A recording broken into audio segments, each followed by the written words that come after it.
Hello and welcome to Talking Mixed Ability, the world's first podcast that explores breaking down barriers to mainstream sport through the mixed ability model. We go behind the scenes to speak to founders, organisers, players and families to understand the power of sports in changing the world. I'm Holly Straker Humphreys and I'm joined by David McKay. David, nice to have you with us. Thank you. Yeah, it's great to be here. And can you tell us a bit about your role? So I'm the Disability and Inclusion Officer for Irish Rugby, so I cover the four provinces and help support our disability teams across them.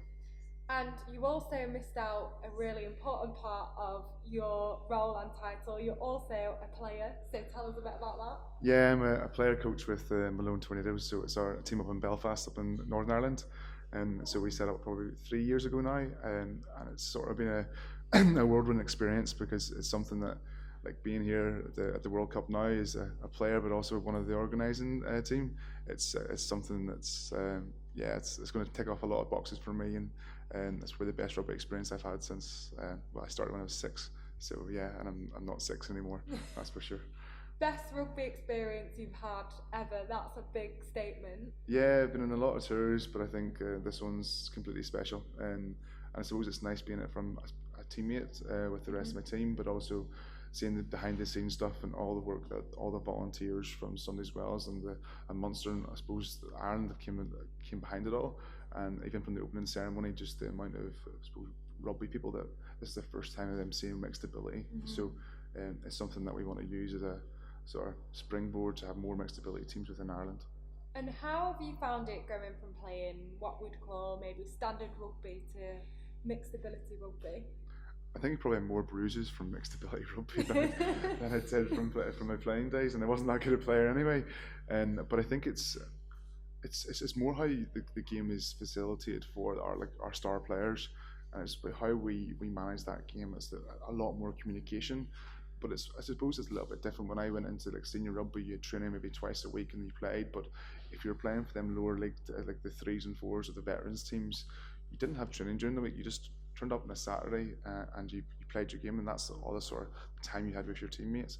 Whereas mixed ability brings you back to going to the clubhouse, going to training, and bringing members that maybe played 10, 15 years ago and back into the rugby family and sort of establishing them links again, which is something very special about rugby. That's definitely a key theme that we're picking up from the week. It's not just about the sport, it's about the social element as well. Yeah, I know when we had a game at the Kingspan, so Ulster Rugby's sort of stadium, and I think I sat in the bar afterwards, and the two teams were having pints, so having the crack, and I think that's something that you can't really measure, and for me, that's really what inclusion is. It's playing the sport on the fields and being together as a teammates, but it's the social side of things as well. That's the thing that a lot of our players over like lockdown, they didn't have that, and I think it's something so important that we would look over because we have the access to that. But for a lot of our players, they don't have the access to go out and socialise with their peers and their friends. So yeah.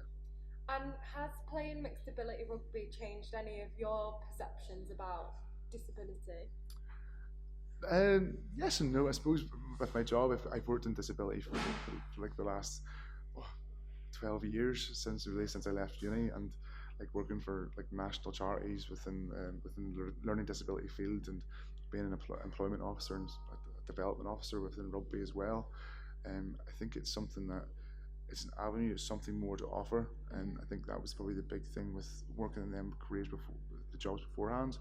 There's the opportunities that individuals don't have, and I think rugby is something that I grew up with, gave me a lot of opportunities, and I want to make sure that the player, my teammates, have them same opportunities, and we can travel the world together, and we can have the crack and play teams from all around the world and sort of get to make friendships for that. So yeah. Yeah, amazing. And this week is something extra special, the International Mixed Ability Rugby Tournament here in Cork. How are you finding the week? It's long. I suppose I have a few different hats on this week, from the sense of from a work point of view. That's organising all the matches side of things with the match officials. So we have 20 referees from the 4 provinces that are attending. I suppose the logistical side of things, making sure everything runs on time, with my colleagues like Dave King and Luke Murphy. I think it's probably how much the last few weeks we've really got behind and try to put so much more support to make sure that it sort of runs as smoothly as it can. And I think it's something special. I know it's been long days. Like we're here from 8 o'clock in the mornings and not getting back to 8 o'clock at night. But do you know what? When I leave the pitch and I see the smiles on the faces, I know it's worth it. So come Friday, I'll be able to have a pint of the black stuff, and I'll be able to enjoy it with everyone else. And we've got to let you run now because you're about to play. But one final question: what would you say to someone who plays rugby but maybe has never tried mixed ability before?